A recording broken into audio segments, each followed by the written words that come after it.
ja inimestele ja loomadele ja poolloomadele, kes ei ole meie saadet varem vaadanud või on vaadanud, ei ole millestki aru saanud, siis olgu selgituseks, et meil ongi genotsiidi teemaline saade, kus me käsitleme ka genotsiidiga otseselt ja kaudselt seostuvaid kultuuri ja ühiskonna fenomene. Ja ärge kartke genotsiidi saadet, kartke genotsiidi.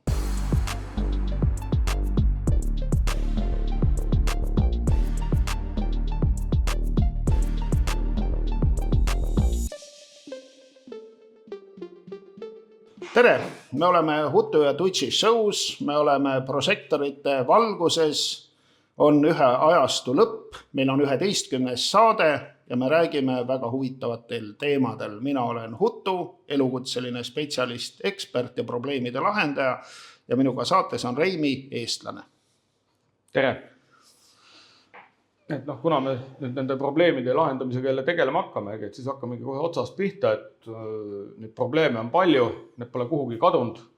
Keegi teine nagu neid nagu ka tõsiselt lahendada ei võta, nii et eks me peame siis ise proovima mingeid lahendusi leida.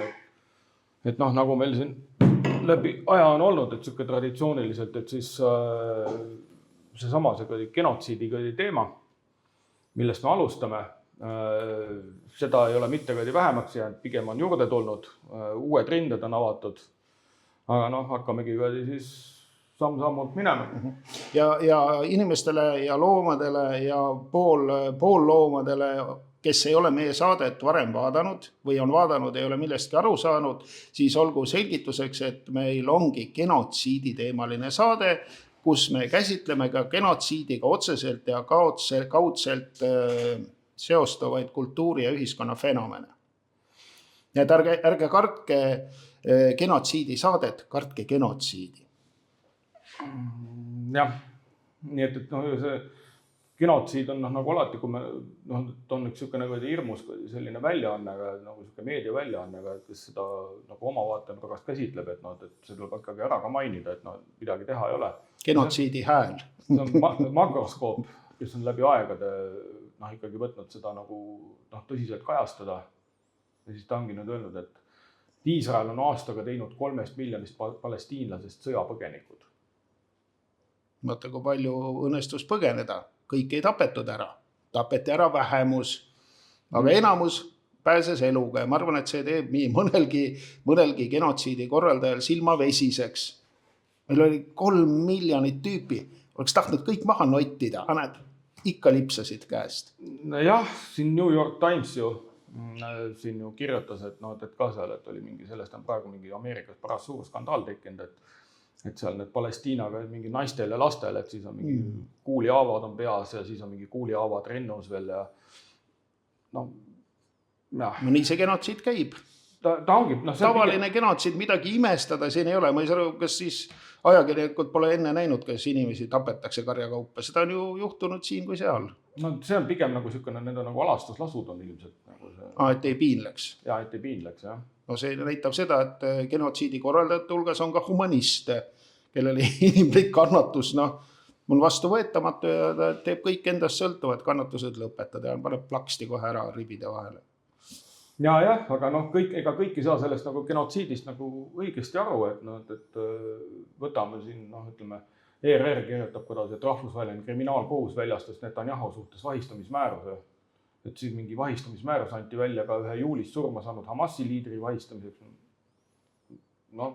Täitsa Mina arvan, et siin mingit seost ei ole, et see juudiriigi ametnik, see ilmselt ei saa surma. Vahistamiskäsk. See surma saamine ja vahistamiskäsu väljaandmine ei ole otseselt seotud. Meil isegi võtta see meie Tsahkna, et tema väitel ei taga see vahistamismääruse, Netanyahu vahistamismääruse väljaandmine, et see ei taga see püsiva rahu saavutamist. Mis siis tuleks püsiva rahu saavutamiseks Tsahkna meelest teha, seda ta ei ütle, eks ole. Hoiab enda teada. Siin on, aga tema ikka ütleb seda, et Eesti peaks ikkagi seda nagu jälgima seda, et kui on vahistamismäärus, et juhul kui Netanyahu Eestisse tuleb, et siis ikkagi peaks ta kinni võtma. Toetan algatust, Tsahkna tubli. hoida seda liini, võtta rahvusvahelised kurjategijad kinni, kui nad siia ilmuvad ja viia kohtusse. Aga näiteks Mart Laar kritiseeris, et selle välispoliitilise liini muutumist, et selles Palestiina küsimuses, et just nimelt, et nüüd, et see pooldatakse selle Netanyahu kinnivõtmist. Ühesõnaga, et enne pooldati araablaste genotsiidi tegemist Palestiinas ja nüüd pooldatakse genotsiidi nagu tüübi kinnivõtmist. Et seal nagu nähakse vastuolu. Siin, ütleme, Mart Laar näeb nagu vastuolu, et miks nagu nii? Mina võin seletada, miks see nii on. Seda on ennegi tehtud ja see on eestlaste rahvuslikule iseloomule omane. No toome hea näite. Vabadussõjas võideldi sakslastega. Peksti Landesveri, täilik, nüüd nad said, eks ole, vereimejad. Aga mis juhtus 1944. aastal Sinimägedes? Koos sakslastega peksti täieliku entusiasmiga venelasi. Sama asi, kõigepealt, eks ole, pekstakse täieliku entusiasmiga nagu palestiinlasi, isakatakse juute küttima. See on Eesti moodi, minule meeldib. Kõik saavad, ei ole niimoodi, et üks või teine, võrdne kohtlemine. Oled sa palestiinlane või juut? Täiega. Kõik saad. Täiega. Aga näiteks USA Michael Waltz, tema mõistis selle ja ÜRO üldise antisemiitliku tegevusukka. Lubas sellega tegelema hakata. Antisemitism on ju ka väidetavalt üks selline massilise äratapmise nagu kas siis vaimne alus või siis lausa see tegevus ise. Aga ma arvan, et väga nagu sellel teemal nagu muret seda ei tuleks, sest ütleme, see Iisraeli kaitseminister Katz on ta nimi, et ta on öelnud, et pärast sõda, et julgeoleku kontroll, et see jääb Gazas, et see jääb Iisraeli ülesandeks. Et see on, et ma arvan sedasi, et see Katsi sõnu tuleb uskuda, et ta ei ole mingi lurjuse joodikadi, see Otto Katz kadi sealt Šveikist, kes oli see välipreester, mingi ilgekadi, mingi lojus oli, aga see on ikka tõsine mees see. Iisraeli kui kaitseminister ütleb, siis nii jääb. Ja ilmselt niimoodi jääb, kes hakkab siis Iisraeli riigiga vaidlema, kui vaidled oled antisemiit ja saad nii, et suled sahisevad, ikka tuleb olla palestiinlaste poolt, nagu Tsahkna. Et Tsahknal on iseloomu nagu võidelda. Kas see võitlus on õige või mina arvan, et on vale, sest mõlemad on valed. Minu meelest on palestiinlased valed, juudid valed. Valed on need, kes on valinud juutide ja palestiinlaste konfliktis poole, näiteks teeks Tsahkna, täiesti vale. Mina vihkan neid kõiki võrdselt. Mõistlik. Aga tegelikult tuleb imetleda seda, et see Netanyahu sellised asjad, kuidas ta suudab suurt pildi näha ja kuidas oskab tagalat kindlustada. Et see, et olgu.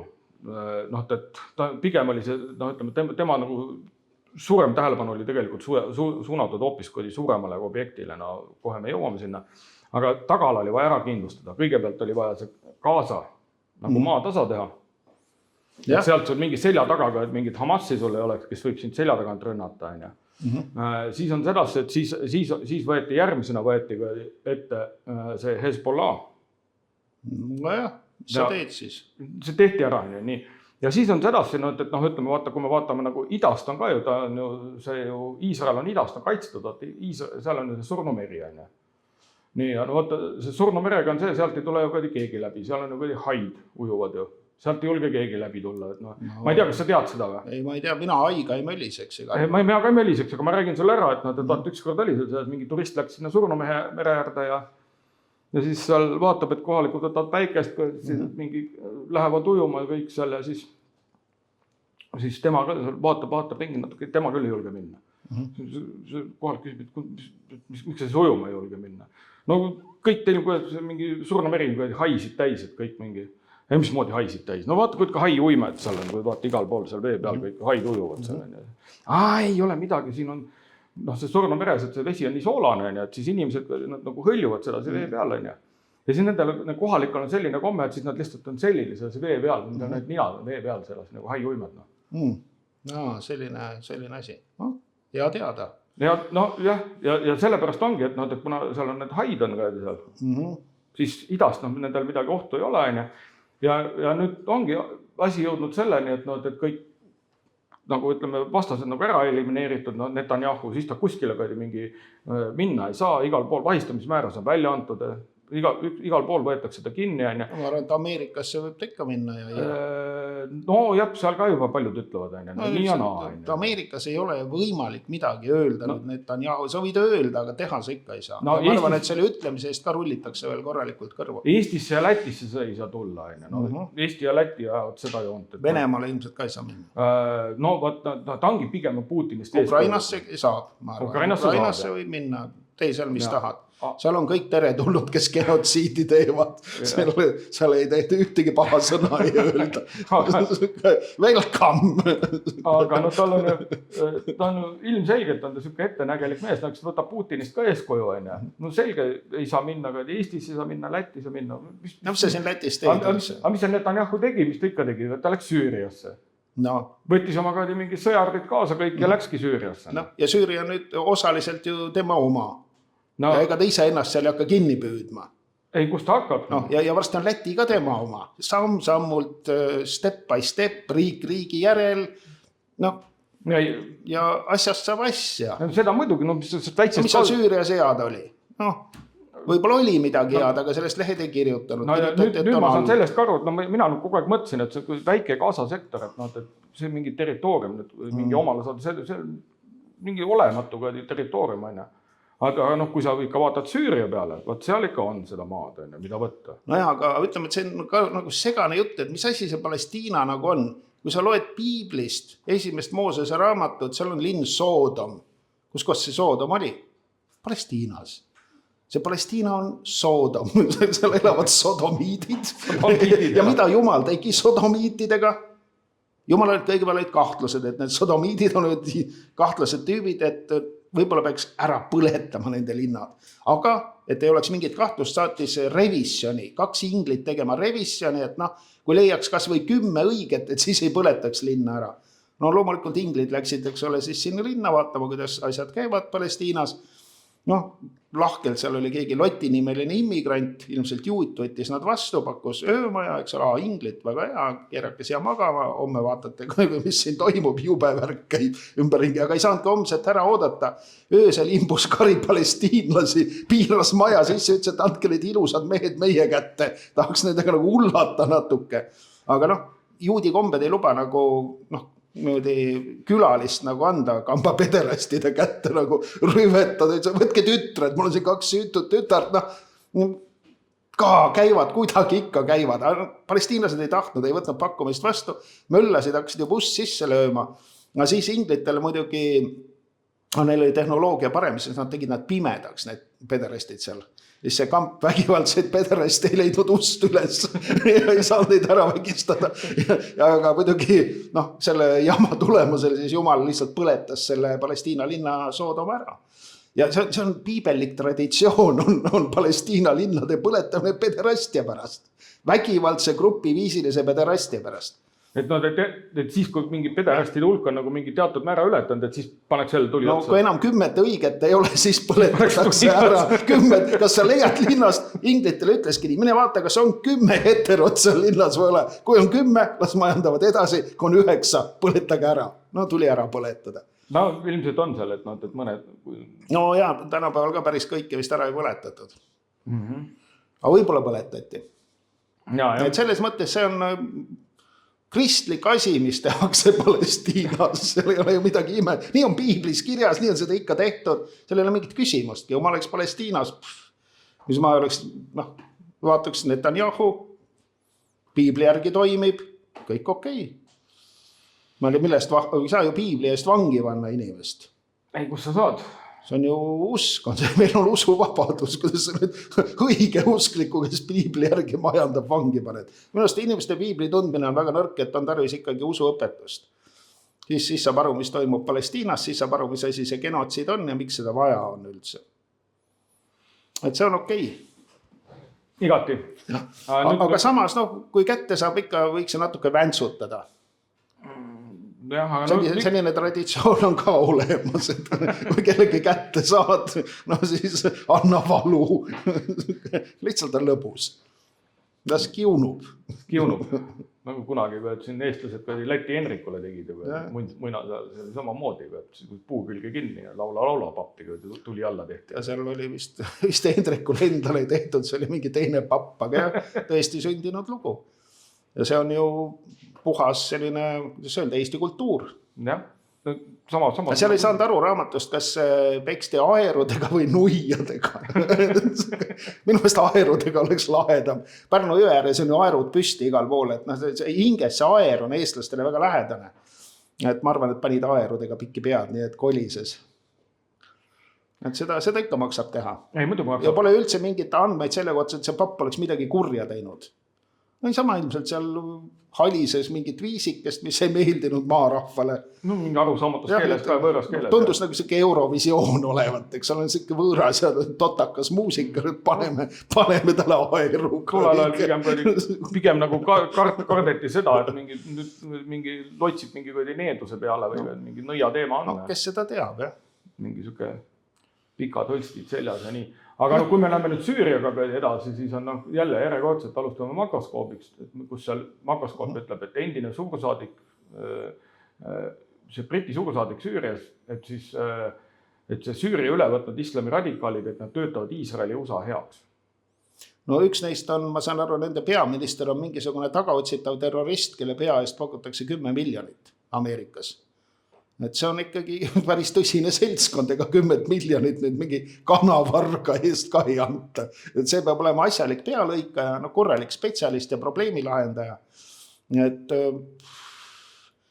näha on, et kellegi jaoks töötatakse. Süüria on ju, mina sain niimoodi aru, et seda riiki enam ei ole, et see on nagu ära tükeldatud, et see on seal kuidagi, ma ei tea, jagatakse, et see oleks ole Iisrael võtab sealt mingisuguse jupi, Türgi võtab siis mingi jupi. Siis USA jagab USA saab sealt ilmselt see koha, mis on õli. USA-le meeldivad nagu suvitada seal, kus on õliväljad. Nemad käivad seal suvitamas. Ja võib-olla siis need islami pealõikajad ja terroristid, kelle eest enne pearaha anti, saavad nüüd ka endale mingisuguse baasi seal. Et selle, ütleme, USA huvid on seal koos kurdidega. No kurdid on hea, selle kurdide kaudu saab jälle Türgit pigistada. Türgi võtab jälle, kuidas ta oma selle mingi Osmani impeeriumi mingi saaks laiendada kuidagi. Türklased on ju genotsiidi peale Mihklid. Oi kui hästi tuleb välja. Oi kui hästi. Võt see miljoni armeenlase tapmine on ju neil siuke tuntud hitt. No ja kunagi ju see Armeenia ju tegelikult oli ju praegu see Türgi alale ulatuse päris kaugele. See oli suur riik, jah. Ja seal ju see Vanni järv, mis on praegu Türgi territoorium, te võite kaardi pealt vaadata, kui kaugel see oli Armeenia järv ju. Armeenlased olid tõsine probleem, nendega oli kõigil mingi jama omal ajal. Siis nad olid kristlased. No alguses ei olnud, aga siis oli jama ja siis hakkasid kristlasteks ja jama läks veel hullem. Jama läks veel hullemaks, jah. Jama oli nendega kogu aeg enne ka. Aga kui me nüüd vaatame nagu neid arenguid, seda nüüd on mingi seal Süürias natuke aega juba mingi seal see genotsiid on nagu toiminud. Ja siis kui vaadata neid arenguid, et mina näen siis sedasi, et kuna Trump on ja tema ütleb, et sõda Ukrainas tuleb lõpetada, siis ta on teistpidi on ta jälle nagu Iisraeli riigi poolt. Et see Süüria tundub olevat, et seal on tegelikult nagu Trumpiga rahuplaan. Sest mis seal Süürias on? See on sarnane nagu oli Hitleri ja Stalini rahuplaan Poolas, et ära tükeldada, omavahel ära jagada, saab rahu. Poolakatega oli ka kogu aeg mingi jama. Ei, see on kogu aeg, ütleme, seal on seda Poolat on, ütleme, 3 korda jagati teda juba seal mingi 18. sajandi lõpus, siis jagasid Hitler ja Stalin jagasid teda ära, siis teda on veel jagatud peale seda mingi 5 Poola jagamist vähemalt. Ega see Süüria jagamine ei ole mingi uus asi, seda on tehtud ja kõigil on see väga meeldinud. Aga kui me sellest rahuplaanist räägime, siis on asi lihtne. Ega Trump ka midagi nagu erilist välja ei mõtle. Kui me võtame sedasi, kuidas oli kunagine see Nõukogude Liitu ära nõrgestati ja lammutati, oli ju lihtne. Taeti nafta hind odavaks. Ja see oli, ütleme, see Reagani rahuplaan, et nafta hind odavaks, siis polnud enam Nõukogude Liidu poolt ka mingeid vahendeid, seal kõik majandus läks kolinal alla mäge, nagu ta on, Balšaja, bensokalonka, nagu öeldakse. Nii. Ja täpselt sama nüüd tehakse nagu Venemaa suhtes, et paisatakse turule odav Süüria nafta. Palju need naftad seal on üldse? No, ma ei tea, nii palju ikka on, et Venemaa saaks ära nõrgestada. Loodame, et see nõrgestamine ja põlvili surumine lõpuks nagu töötab. Siiamaani on nagu olnud väga No. palju juttu, aga tegemist on olnud pettusega. Aga nüüd, kui me nüüd vaatame sedasi, et noh, ütleme ikkagi Iisrael, kes nüüd on põhimõtteliselt võtnud nagu Golani kõrgendiku nagu täitsa enda kontrolli alla, noh, ja siis on teiselt poolt tulevad ameeriklased, kirjadest tulevad vastu koos kurdidega, aga seal, kus see naftaväli on, ja siis on sedasi, need kasutad loodusjõudusid ära, kui naftaga sinna Golani kõrgendikele vedada, siis ta sealt tuleb kolinal allamäge kui Haifa sadamasse. Muide, ma lugesin väga huvitavat uudist teile, aga ma lugesin kahjuks ainult pealkirja. Pealkiri ütles, et 3000 Ameerika sõdurit läksid Süüriasse ja mingi 3-täheline organisatsioon kutsus venelasi appi. Ma ei tea, kas see 3-täheline on see pealõikajate organisatsioon seal või? Noh, põhimõtteliselt ega seal lõpptulemus ongi ju selline, nii et noh, kui nagu selle Afganistani suresõja tulemus oli see, et Taliban sai nagu Afganistani omale ja nüüd selle Süüriaga on see, Al-Qaeda saab selle omale. No arvata võib. Jah. Ja ma arvan, et varsti on Ameerika ka ISISe oma, sest praegu ju Ameerikas mingid ISISe tüübid mörlavad päris korralikult. Üks, kellel oli ISISe lipp autos, sõitis rahva sisse, tapis, ma ei tea, alguses öeldi, et 10 inimest, siis öeldi 15 inimest, no võib-olla rohkem ja siis veel 30 midagi 5 oli seal vigast. Et ta oli siis siuke araablase nimega ameeriklane. No igati mõistlik siis on vaata see, siis saab ju autod ära keelata. No autodega on üldse palju nalja saanud, üks Tesla auto lasti trumbi selle no mina arvan sedasi, et elektriautosid poleks mõtet ikkagi nagu selle, et see lahtesse panna, et elektriautod võivad sõita, aga kõik teised tuleks ära keelata. Elektriautosid on hea õhku lasta. Need plahvatavad hästi. Jah, plahvatavad. Et need on nagu selleks tehtudki, et terroristil ei ole vaja, isegi sinna natuke paned mingit, ma ei tea, ilutulestiku rakett, laadid pakaastiku täis, torkad tule otsa, siuke liter käib, et noh, naer tuleb peale. Et päris hästi nagu terroristide jaoks on nagu ette valmistatud pinnas, et need on riiki lastud, noh, kontrollimatult igasugust rahvast, nende hulgas terroriste Ameerikas, noh, Euroopas muidugi ka, aga Euroopas nüüd on jama nende elektriautodega, et Hiina omi ei taheta nagu enam hästi lasta, et sellist odavat terroristile taskukohast Hiina pommautot nagu enam ei saa. Aga Ameerikas on nagu rahvas rikkam ja seal saavad need Tesladega pommitada, nii et noh, maa on must. No, ka, et see tehnika kogu aeg areneb. No, igati loogiline, jah, aga muidu on see, et kui me võtame seda nagu rahuplaani ja seda nagu odavat naftat, et kui nagu põhimõtteliselt, no isegi kui ta täitsa nagu, noh, ütleme täitsa nulliga turule tuleks, no, et siis Eestis ikkagi see mingi alla mingi euroga 22, ta ikkagi see hind ei saa minna, ja praegu siis noh, suvest euro 24, no meil on ju sedasi, meil on ju aktsiis on juba euro, siis paned käibemaksu, paned otsa, aga seda Venemaa õõnestamiseks seda bensiini ei saaks nagu natukene aktsiisi kalla lasta, et aktsiis on odavam, siis inimesed ostavad rohkem odavat bensiini ja Venemaa kukub varem kokku. No, selline strateegiline mõte ei ole Eesti valitsusele nagu ei, no see ütleme, Venemaal võib ka see bensiin nulliga olla, igal pool mujal, aga Eestis see ei ole, siin ikkagi eestlaste käest tuleb võtta nii palju, kui võtta annab, vaata, siit saab nagu seda saab ju sõjamaksuna võtta, aga siis saab seda raha ju, igal pool seda saab Ukrainasse saata ju. No aga mina saan aru, et Trump üldse tahab selle perspektiivit Ukraina sõja ära lõpetada, see pole varsti enam kedagi tappa. See on nagu lame maa, töö on tehtud, genotsiid on läbi viidud, kes on põgenenud, kes on tapetud, kes on vigane, no see asi on korras. No. Et mina arvan, et Trump on ikkagi tubli sionist ja tema hakkab sõda ajama just seal Süüria ja Iraani kandis. Koos Iisraeliga loomulikult, Iisraeli geniaalsel juhtimisel, just Netanyahu nagu, ütleme, kuidagi nagu assistendina.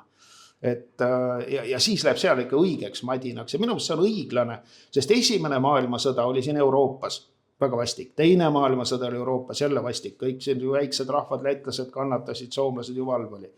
Aga nüüd võiks see kolmas maailmasõda, et oleks õiglust, 3. ja 4. peaksid tulema seal Piibli maakandis, just Iraanid, need kõik, kes nad seal on, türgid, kurdid, las madistavad oma vahel. Miks nemad on nagu õitsenud nagu lillekesed, seal meie valame verd, metsavennad, värgid, asjad, kõik, neil mitte midagi, söövad pilahvi seal, ajavad 2 kuradi käega rasvast riisi näost sisse, ebaõiglane. On. Aga noh, ikkagi kui nagu rääkida veel sellest nagu odavast bensiinist, et noh, et kui siin Eestis saaks olema siis mingi euroga 22 parimal juhul, on ju. Aga noh, siis ju Eestis on niisugune unikaalne maksusüsteem, et kus nagu kõik teised maksud ju need maksustatakse veel käibemaksuga ära. Jah, see on hea. Sõjamaks, käibemaks, tulumaks, aktsiis. Näin, no sedas, tegelikult on isegi sedas, et nagu, et nüüd uuest aastast saab ju olema nii, et on ju aktsiis, ja siis tuleb aktsiisile käibemaks otsa ja siis on sedas, et siis tuleb veel sõjamaks otsa. Ja see on väga hea. Jah. Aga kui Trump lõpetab sõja ära, kuhu see sõjamaksu raha läheb? Kas see läheb siis Iisraeli, Ameerikasse, nagu ikka, või varastatakse koha peal ära? Ega sõjamaksu tegelikult ma paberid uurides, ma vaatasin, et seal tegelikult ei ole selge, või selge on see, et see kõik raha ei lähe sõjaks. No sõjaks läheb võib-olla mingi väike osa sealt, kui üldse läheb. Aga kui sõda enam ei ole, siis läheb ilmselt rahuvalvesse. Ega see odav ei saa olla ju. Aga mina ei usu sellesse, et see esiteks, et mingit bensiini hinda keegi üldse hakkab alla ajama. Ja isegi kui ajab selle bensiini alla, see ei saa väga hästi töötada, sest kogu see pederastlik läänemaailm on nagu kliimadementsusest nagu lolliks läinud. Ja kliimajutt on ju selline, et autoga ei tohi üldse sõita, tuleb istuda oma 15 minuti linnas on ju, sõita seal kastirattaga ümber purksi või see, mis see sitika purksi putka, ongi kõik, mingit bensiini ei lähe üldse. Nad on inimesed lolliks ajanud, inimesed juba mõned sõidavadki kastiratastega ringi. Ja kuidas see niimoodi Venemaa põlvile surud, kui nad istuvad oma 15 minuti linnas nagu suslikud ja mitte kuidagi ei õõnesta seda Venemaast, nad ei sõidagi autodega enam. No selles ongi... Neil on seal 15 minuti linnas kõik olemas. Aga vaata, venelastel ei ole siis oma naftat ka kuhugi müüa ju. No jaa, vaata see... Ja kui nad naftat ei müü, siis nendel ei ole dollarit. Aga ega siis terve maailm ei ole lolliks läinud. Lääne pederastid on lolliks läinud. No. Eestlased sealhulgas. Ega hiinlased, hindud, Malaisia, kogu see Indoneesia, mis arvad, need on idioodid, kes kuulavad mingit kliimajuttu. Aga nemad ju enam dollaris bensiini eest ei arvelda. No, aga kui sa tahad sõda pidada, siis sul on dollarit vaja. Kõik suured sõjad peetakse dollariga. Ja siis on viimane aeg alustada, selle et varsti ei ole seda dollarit enam, ei liigu nagu enam eriti, ajavad oma, ma ei tea, tugrikutes asju. No täpselt, Ja kui sul dollarit ei ole, siis jäävad sõjad pidamata. Et ma arvan jah, et see võib olla selline plaan, aga mina ei usu, et sellest midagi välja tuleb, et kogu maailm ei ole lolliks läinud, aga lollid jälle ei sõida autoga. No näiteks... Ei, ma ei tea, see on ikkagi, kui sa tahad Venemaa põlvili suruda, esimene asi, lõpeta kliimajama ära. Hakka suurte Ameerika autodega sõitma, vanadega, no mis on Cadillaki tüüp. Ei no mida rohkem venelased seda odavat naftat müüvad, seda rohkem... Minu mõelest Venemaa hävitamiseks peaks iga lojus, kas ta tahab autoga sõita või mitte, ta saab riigi poolt V6 mootoriga auto ja auto saab tasuta. Ja iga päev peab 6 tundi sõitma selle autoga ringi, siis on Venemaa kohe külili maas. Niimoodi asju aetama, niimoodi töötama. No seal on ju loogiline, praegu on ju vaata, kus on ju kehtestatud see $60 piir. Vaata, kui palju on töötuid, anna neile suured autod kätte, las uhavad, edasi, tagasi.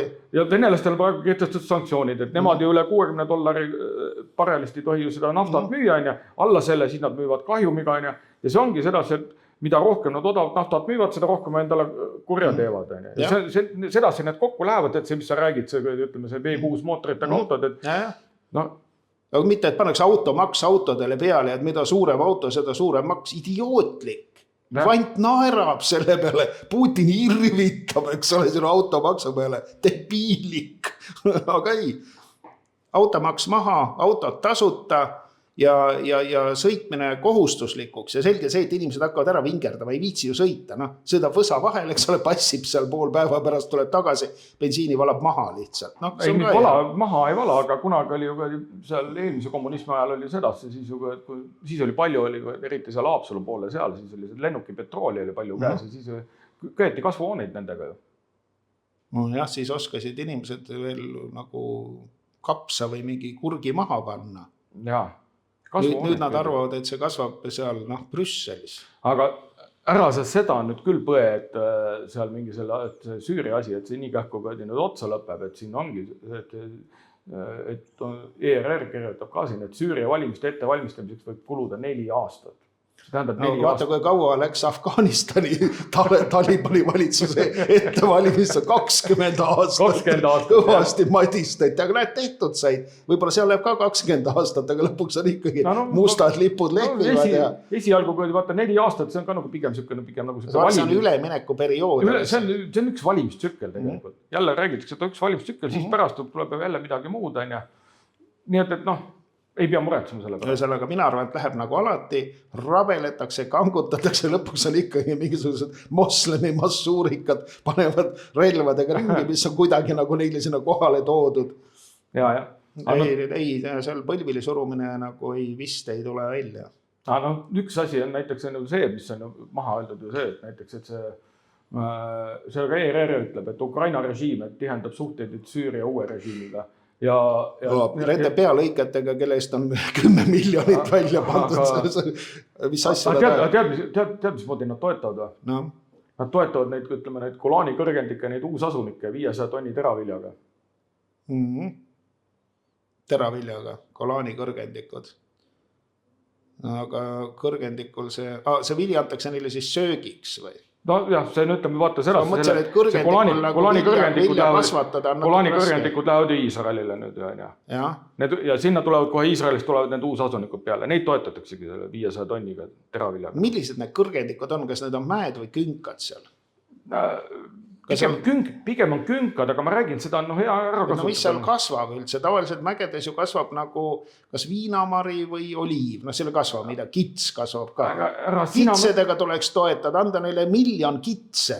Ära sina mõtle. Mis see viljaga teed seal? Kitse võib-olla sööb vilja, aga see on ju raiskama. Kits sööb võsa. Ära sina mõtle põllumajanduse peale. Kas mingi juut on kunagi mingi põllumajandusega tegelenud? Neil on kibutsid, neil on kolhoosid tänapäevani. Juudimaa on kolhoose täis. Need on pigem mingid karistusasutused. Ma ei usu, et juut on põllumajandusega tegelenud. Mõni juut seal ikka on. Üks Harari nimeline homoseksuaal. Ta küll just elab nagu sellest propagandast, aga ta on kibutsis nagu hingekirjas. Et pigem on see, et juudid on ikka rohkem nagu selle kaubandusega tegelenud ja kusjuures Vene keisririigi ajal oli ka teraviljakaubandus oli juutide kontrolli all.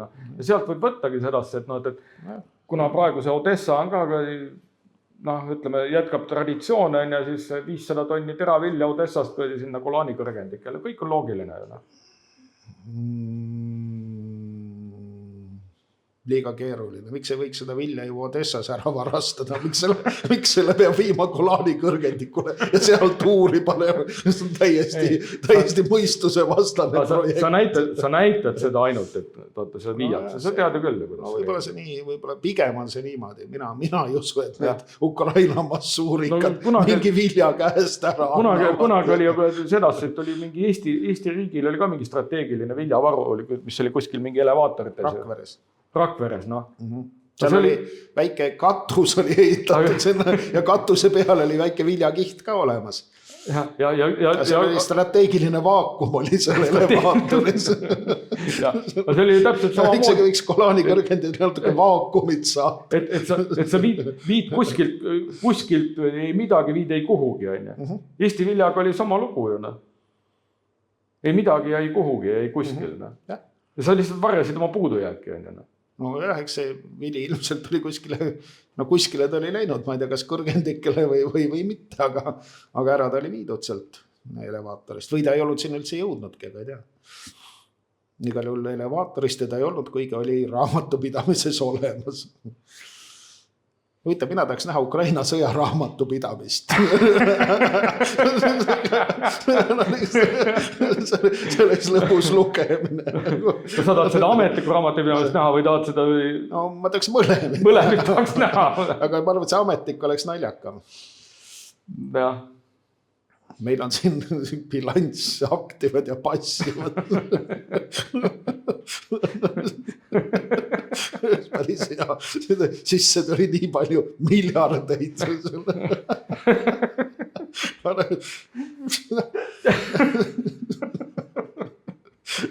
Edasi on kõik arusaamata, mis edasi sai. Põhimõtteliselt ühel pool need sisse tulid miljardid ja siis kaotus. Aga sa vaata, sa võid ennem, kui sa selle Ukraina sõjapidamise, raamatupidamise kallal lähed, sa võid ju mingi jõudu proovida Eesti riigi raamatupidamisega, Eesti riigi eelarvega. See on päris lõbus. Seal on samamoodi ju. No see on ka tegevuspõhine. Jah. Ma arvan, et Ukraina see raamatupidamine on kaotuspõhine. ka tegevus. Mis teete, me siin kaotame vaikselt. Mingi kassapõhisusest pole mõtet üldse. Raha on juba kõik kadunud, aga vaata, mis edasi saab. Aga ma ei tea, kas me selle tänaseks genotsiidist ja Süüriast ja sellest aitab või? Minul on tänaseks küllalt, mina ei tea, kuidas süürlastele võib-olla neile on rohkem vaja, aga eks seda peab nende käest küsima. Aga jah, ongi jõudnud sellele, et tegelikult jah, iga genotsiid tuleb korralikult raamatusse kanda, teha raamatupidamine, palju raha oli, palju inimesi oli ja teisel pool pole enam midagi. Pole raha, pole inimesi. Pole raha, pole inimesi. Kuhu said, täpselt ei saa aru, kui liikumised olid, investeerisime sinna ja niimoodi. Ja. Et 6 miljonit tuli sisse, aga 6 miljonit on kadunud. Jah, ütleme miljardid pigem, triljonid. Palju sinna Ukrainasse on Ameerika raha läinud üksi, see oli päris suur hunnik. Kas on 100 miljardid? 100 miljardid on sõjalist abi vist selle. Ja muud abi veel peale selle, pensioni makstakse ja kõik asju. Päris palju raha. Ei no, tegelikult on sedasi, et iga õige genotsiid on see, et kui sealt nagu ütleme, raha käib läbi nagu miljardites ja triljonites ja kõige lõpuks on 6 miljonit kõrval. Jah, see nagu arvates käibega kõrval, kogu käibe kõrval, see on täitsa nagu nii ja naa. Ja peale iga suurt sõda on 6 miljonit kadunud. Paistab küll, jah. Või algühik võiks olla 6 miljonit, see on nagu meeter. Et no, selle kuidagi tuleks panna selle mõõtühikule nimi, algühik on 6 miljonit ja palju siis vasakule läks. Ei ole numbrid nii suured, kui see 6 miljoniga ära jagad lihtsalt selle. 6 miljonit on see, mille nagu see ühikuga nagu kaotamiseks, mis kulub nagu. Jah, kuluühik, võiks olla universaalne kuluühik. Muidu vaatavad jälle miljardid läksid, jagad seal läbi, polegi enam seal mõni 100 000. Ei, pärast ikkagi näitad seal arvepidamises, et 6 miljoni likvideerimiseks kulus nii palju miljardeid. Oh jah, et igal juhul raamatupidamine tuleb teha korda, nii Golani kõrgendikel kui seal, ma ei tea, kus nad praegu seal müdistavad.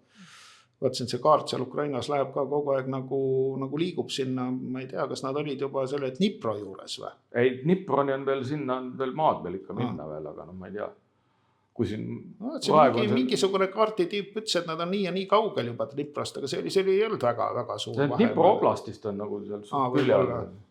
Sinna mingi ikka jõen. Ei, no jah, kui nad lõunast... See on see linn ju, vaata, mingi suur linn. Aga lõunast on, ega nad lõunastel, ütleme, Zaporožil on nad suht lähedal ja ega palju minna ei ole. Et varsti on jah, nagu suurte linnade juures lõpeb see külade jutt ära. Muidu ei saa ole mingisugune küla, teine küla. Lõpuks on linnavärk, korralik madi. No jah, vaata, eks nad seda Dniprot ikka seda tuleb ka nagu hoolikalt kaitsta. Vaata, sellest on ju plaanitud, et sellest saab selle New Jeruusalemmaga pealinna. Sinna tahavad teha pealinna. Mis seal siis head on huvitav? Võiks Kiievisse teha. No ma ei tea, seal linnu küll, suuri linnu ka igasugused. Tegu Odessas. No jah, aga paremad maad on seal, kõik nagu kipuvad seal olema. Nad hakkavad siis seal põldu pidama veidrikud. Veidrikud, jah.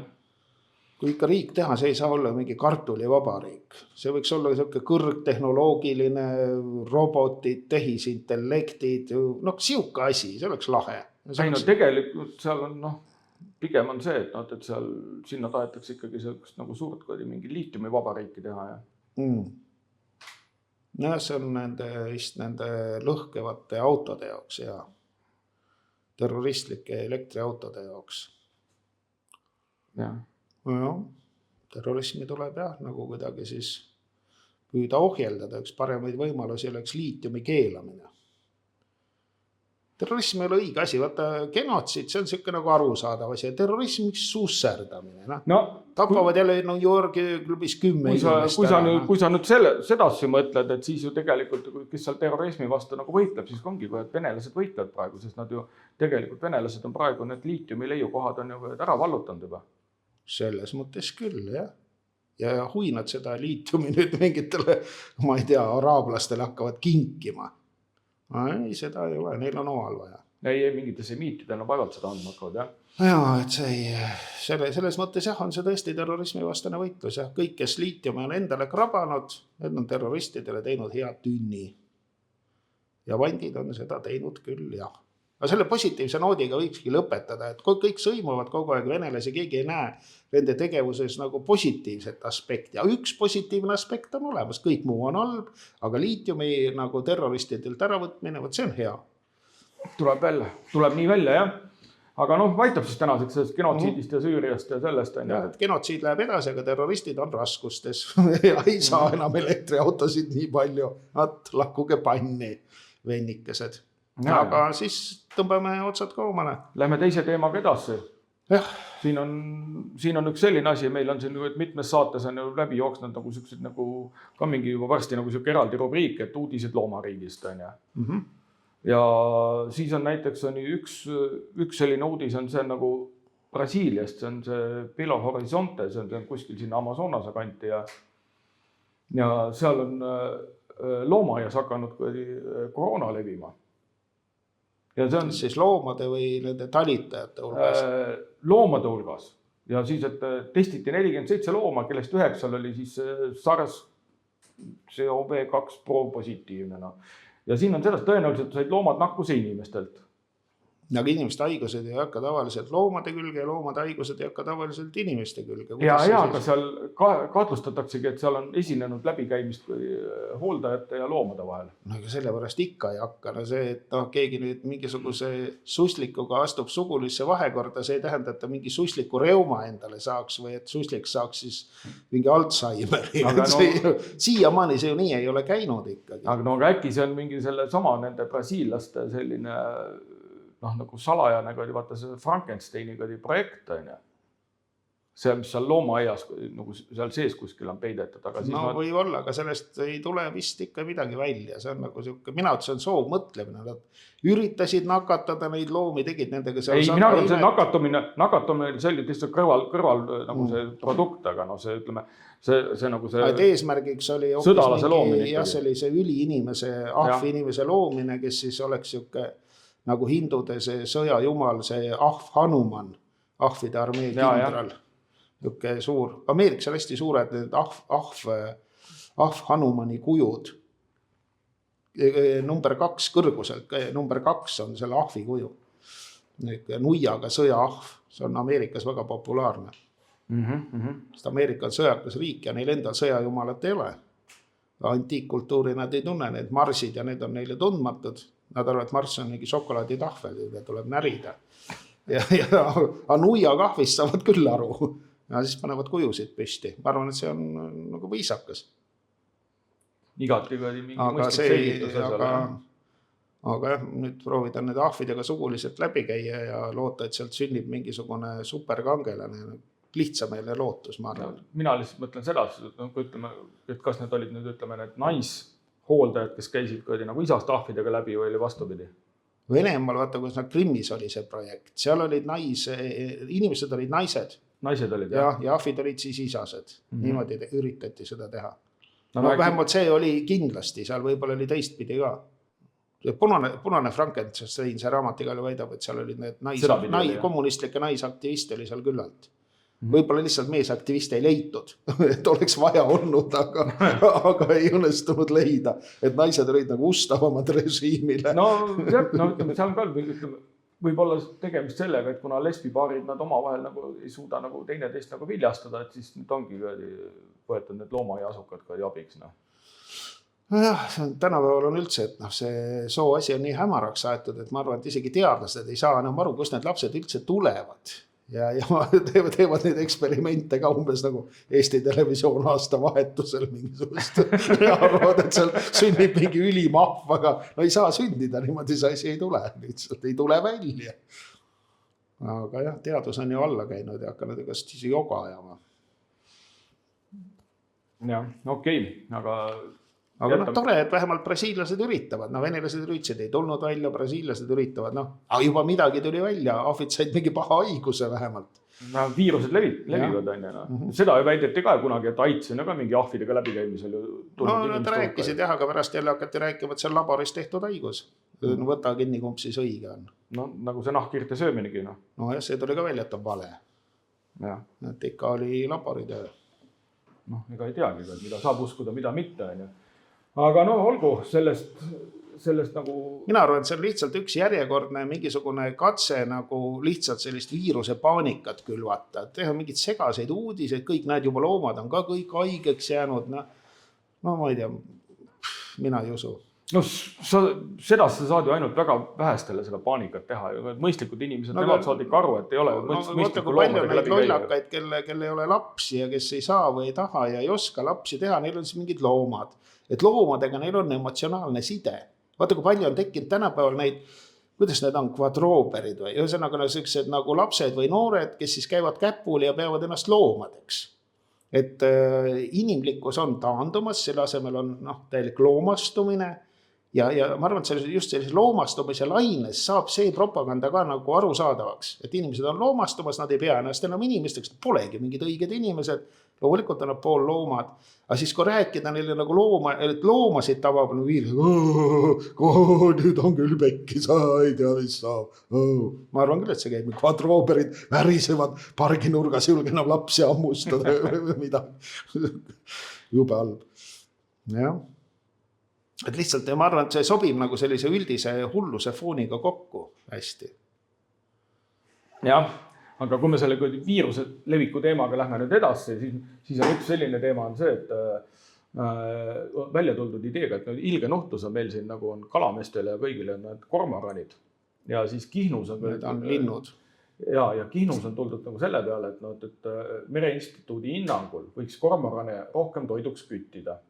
Ja siis on ettepanek, et Kihnus... Kormoranid on need, kes söövad siin kalu söövad. See on mustad, siuksed parves on siuksed linnud. Jaa, kõik nagu varesed, aga suuremad ja istuvad vee peal. Ja need on koledad röövlid on, aga need on sedasi, et hakkaks neid kormorane Kihnus turistidele pakkuma seal. Kas keegi on üldse kormorani söönud? Kirjeldus on sedasi, et kui süüa pool toorelt, et siis maitseb nagu kala, et kui ära küpsetada, et siis nagu maks. Aga kui täitsa toorelt süüa, kuidas siis maitse? Võtad kormorani ja hakkad otsast närima. Võibolla on nagu viiner, võibolla nagu vissell. Kui sa pool toorelt süüa, siis saaks äkki mingi suure epideemia ka jälle põhjustada, saaks mingi uus viirus pääseks. Mingi parasiidid võiks ikka, mingid ussid võiks ikka saada seal. Jah, mis hakkaks mingi tohutu kiirusega veel mingi inimeste hulgas levima. Siuksed kormorani ussid tulevad sisse. Jah. Saaks terve maailma lukku keerata jälle. Ma tea, ikka sageli neil metsloomadel on ka neid parasiite oma jagu. Sealt võiks ikka midagi saada küll. Las söövad neid tooreid või pooltooreid. Just turistidele, et saavad ussid sisse lähevad minema. Aga mõtle, kui tänuväärne nagu tooraine, et seal mingi toiduna ta on, et sedasi, et sul on, kui sa tõesti pool toores, et siis ta nagu serveerid nagu kalaliha, sedasi kala nagu, aga kuigi sedasi, kui klient näiteks tellib kui maksa, siis kui küpsetad läbi, serveerid nagu maksa. Mina mäletan, vanasti oli selline jõusööt, mida kolhoosist varrastati ja toodi koju ja anti kanadele ka. Ja seal oli mingi kala asi oli sees, ta oli nagu mingi pulbers, hall või mulla moodi selline. Ja pärast nende kanade munad maitsesid ka kala moodi. Kui kana sõi seda kalajahu, eks ole, seda jõutoitu või jõusööta, siis munad maitsesid nagu oleks, ma ei tea, kilu võileibu. Mina tean sedasi, et veeti nagu mingi kalatööstustest, kodus kasvatati sigu ja sigadele veeti seal, nagu kõik need kala, sisikond rappeid veeti ette ja siis oli ka sealiha maitses pärast nagu kalaga. No näed. Jah. nii nad kalapulki teevadki. Söödavad mingile vellole kala sisse, lõikavad seibideks ja müüvad maha. Kala tahad süüa. Oi, meil on siin palju kala, tule võtta. Tahad rasasemat võtta sealt naha alt ja siin on läbi kasvanud kala ja... Ja, seda juttu ei tohi pikalt rääkida, kalurid jäävad töötuks muidu. Leitakse, et kala saab palju lihtsamalt. Ja. Aga see selleks, et siis on veel loomariigi uudisid on veel ju enne, et kuskil Siberiigi keltsast, et sulas välja arvukordselt hästi säilinud mammutipoeg. Karvane. Ja ta on üldse sügaval, et tuli välja, et ainult 80 meetri sügavusel. Mida nad seal 80 meetri sügavusel sonkisid, huvitav? Mida nad sealt otsisid? Ainuke loogiline seletus saab olla see, et nad otsisid sealt seest seda teist maakera, mis on meie maakera sees. No mida läheb normaalne inimene kaevama 80 meetri sügavusel, kui seal kaevandust ka ei ole näiteks? No, see on puhas igikelts, seal midagi mõistlikku seal ei saa olla, ainult on mingi kuskil fossiilid kuskil, aga tegelikult on see nagu see täpselt see teine maakera, mis on meie maakera sees. Ma arvan, et tiblad on ikka tiblad. Siberis hakkavad jooma, siis tuleb mõte, nii hakkame kaevama. Teeme 80 meetrise augu. Aga kui me nüüd mõtleme hoopis teisiti, et siis see, kes seal oli mingi selles Šveikis, kes seal hullumajas oli see hull, kes seal ütles, et maakera sees. Teine maakera ongi see õige maakera, see on rikkusi täis. Ja see pealmine kiht, kus nagu meie elame. No see sisemine oli suurem kui välimine. Need rikkused teevad ta suureks. Nojah, nii täis on igasuguseid häid asju. Ja. Häid asju on täis. Ja see, mis siin nagu peal on, kus nagu meie inimesed elavad, see on tegelikult üks mingi põrgu ja kannatustega maailm. Jah, nii need gnostikud ka õpetasid. Jah. Nemad nagu tegid järeldusi ka, et kui maailm on paha koht, eks ole, selline nagu vangla, hingevangla, siis üks asi on, et ei ole üldse mõtet mitte midagi teha, ei süüa ega lapsi teha ega laulda ega tööd ei tohtinud ka teha, lihtsalt tuli oodata surma põhimõtteliselt. No nagu tänapäeva kliimatüübid, mitte midagi ei tohi teha, kõik on kliimal halb. Et see on, ega see klostikute vaade ei ole kuskile kadunud, see on võtnud sellise kliimausu kuju. Aga teine nagu haru gnostikuid oli see, et kuna nii kõik on nagu vangla, siis tuleb korraldada orgiaid ja laamerdada täiega. Aga eeldus on üks, et see siin on hingevangla ja ühed siis mõtlesid, et ei tohi midagi teha, peab nagu põdema nurgas ja teised panid peo püsti. Ja vaata, kui kavalalt, ütleme, nad räägivad sedasi, et inimestele, et kui sa ei taha nagu põrgusse sattuda, et see põrg on kuskil maa alla sügav, aga seal on tegelikult hoopis teine maakera, mis on hoopis rikkam ja ilusam ja parem koht kui see, mis siin on. Aga et see on mingi mammut ja ongi kõik, kaevad sügavale tahad. Ega praktika ei ole tõe kriteerium antud juhul, need mingid rikkusi ei tulnud välja, leiti mingi sisuliselt mingi puudel, ainult natuke suurem. See on see, et nad said seal võib-olla selle mammuti kihvaga, et need venelased olid rahul, aga tegelikult õigete rikkusteni ja selle õige maakerana nad ei jõudnud üldse. Solženitsõnil oli hea koht seal Gulagi arhipelaagis, kui ma ei eksi, kus oli uudis, et leiti samamoodi mitte mammut, vaid mingi teine välja surnud nagu loom kuskil Siberis. Ja need, kes selle leidsid, sõita toorelt ära umbes. Tema sai kohe, et need olid mingid sunnitöölised, kes olid näljas ja pistsid selle muistise nagu pintslisse kohe, kui leidsid. Ja tähendab, selle mammutit ei leidnud sunnitöölised, või olid need sunnitöölised korralikult süüa saanud vähemalt. Aga see oli hea lugu, kuidas ma ei mäleta, mis loom see oli, mis seal välja tuli, aga ega tast jälgegi, võib-olla kondid jäid järgi. Kunagi oli seal mingi venelast oli, kas Ulmega oli mingi lugu, oli see, kas oli see mingi Sanniku või maa või mis ta oli? Jaa, oli selline lugu, seal olid mingid mammutid ja värgid. Ja. Seal võib-olla ka see mingi teise maakera teema. Ma ei mäletagi, kas see oli maakera sees või oli ta taga. No igal juhul maksab kaevata 80 meetriseid auke. Iial ei tea, mis head sealt võib tulla. Jah. Ma ei tea, kui sügavalt, kui oli meil seda fosforiiti otsiti. No ei tea, see ei ole kuigi sügaval. See oli päris madal, aga seal mingi 10 meetrid midagi. No ta läheb sügavamale see kiht, aga seal, kus nad nüüd nagu neid proove võtsid, millega midagi peale pole hakata, sest keegi ei taha neid proove nagu menetleda. No selle ka veel, täna veel jõuame kindlasti veel, aga noh, selge, me nagu näeme siis, et tegelikult siin on nii, nagu hakata ükskõik, kus sa kaevama hakkad, alati tuleb midagi huvitavat välja. Aga tuleb kaevata 80 meetrit. Ei maksa lootust kaotada, tuleb ikka korralikult kaevata. Jah, aga kui meil loomariigist oli veel üks teema, meil on loomariigist on veel, on see, et Õhtuleht kirjutab seal sedasi, et nendel on mingi uus rubriik, et fakt teaduspäevas. Ja siis on see, et kas inimesel on saba olnud. Väidetavalt on olnud, aga 25 miljonit aastat tagasi, siis see saba kadus ära kuhugi. No milline see oli nagu kalal või nagu kassil või nagu rebasel või? Nad sellest ei kirjutatud. See teadus ikkagi nagu ei ole päris õige. Sest vaata, kui sa ütled saba, kas on jaanalinnu saba või milline see saba on. Ahvil on, eks ole, ju selline, millega saab veel haarata, on ju oksa ümbert kinni. Ja ütled lihtsalt saba, see on sama hea kui öelda auto. Kas see saab õhku lasta või saa, tekib küsimus, mis auto see on.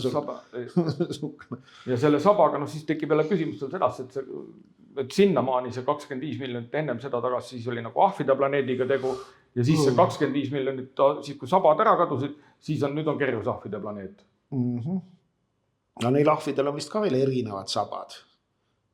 Osa vaata need leemurid, karvane saba nagu rebasel peaaegu, triibuline veel. Vaata kuhka läks ringi jalutada, saba lohiseb järel meetri pikkune umbes. Ma ei tea, miks see saba nagu kaduma läks, see oli evolutsioonis väga suur viga. Jah. Ma ei tea, kas meil loomariigist meil siin täna midagi rohkem uudiseid ei ole, et siis lähme ka mingite teemadega siin veel edasi, et siin on sedasi, et üks rubriik on veel sedasi, et mure Eesti tuleviku pärast. Ja siin on mingid, et siin on ka, et see on Postimehe teadusrubriik, et on väitnud, et inimesed on kallutanud maad juba 80 sentimeetri võrra ja see on lausa ohtlik. Ja kuidas see kallutamine käib siis? Ja see on sedasi, et see on põhjavee tarbimisest tuleb. Et kui sa jood, siis läheb maailm viltu. Ja see on nagu, ütleme, põhimõtteliselt vee joomisest see küll ei ole. Teadlane on eksinud. Vee joomisest ei lähe viltu.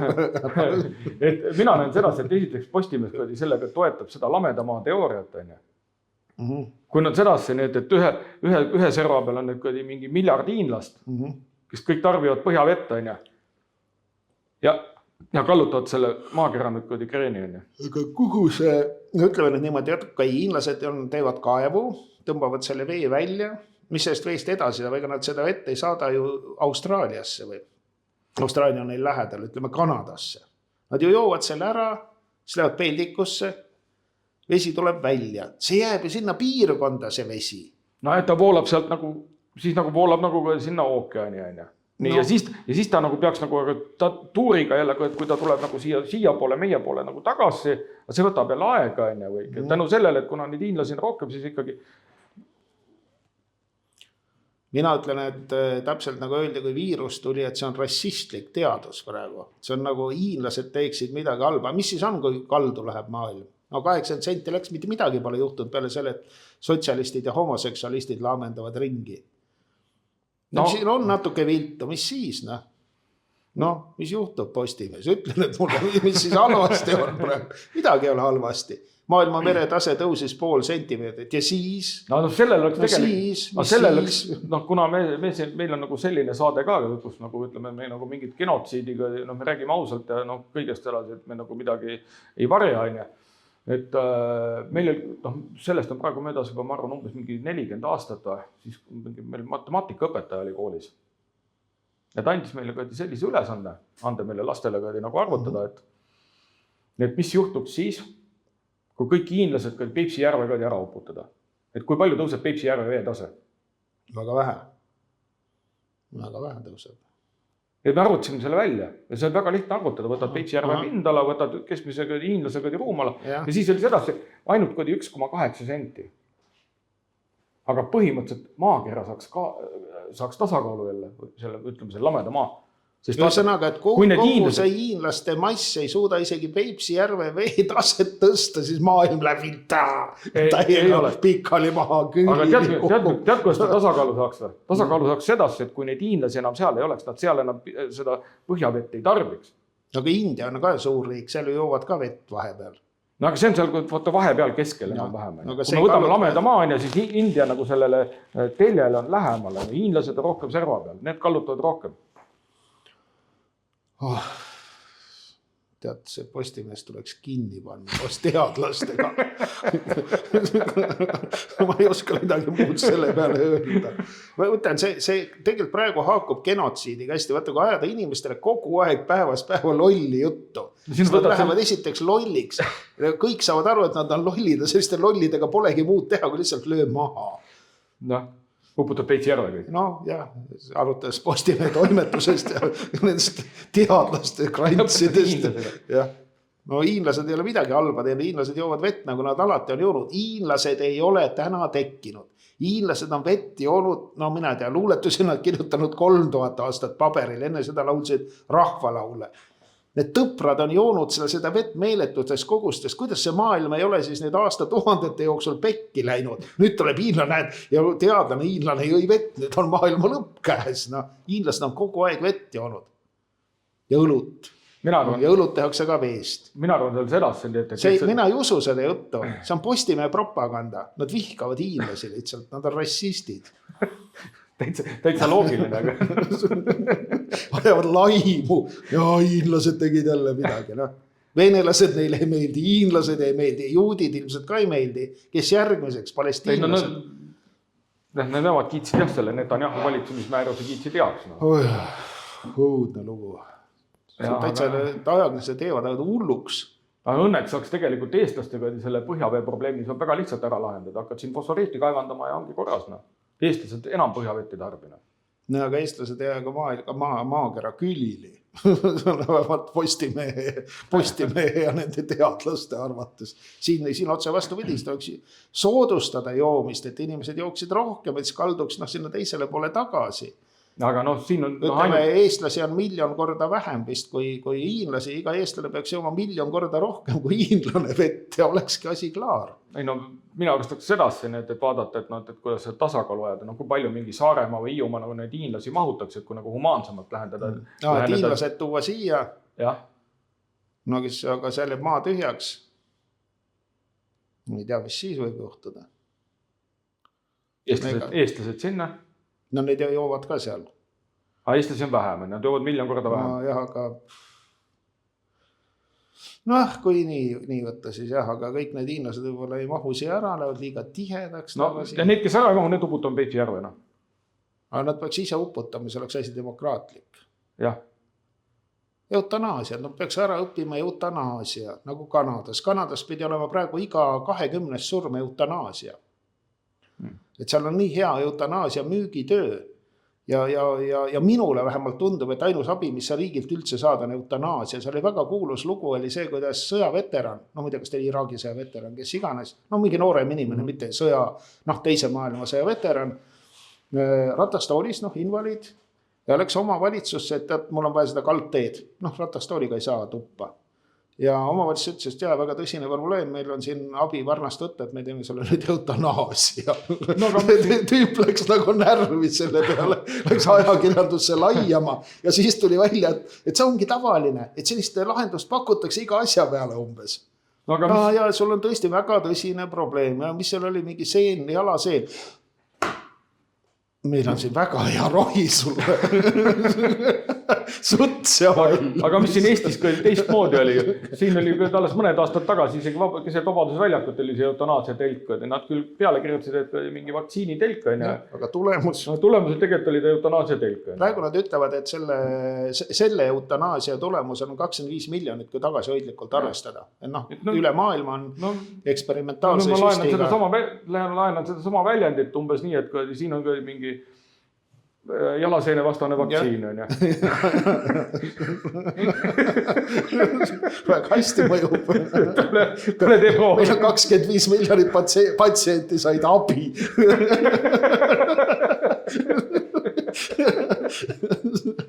Vaata, mitu kuluühikut, see on 25, see on 24 koma midagi kuluühikut.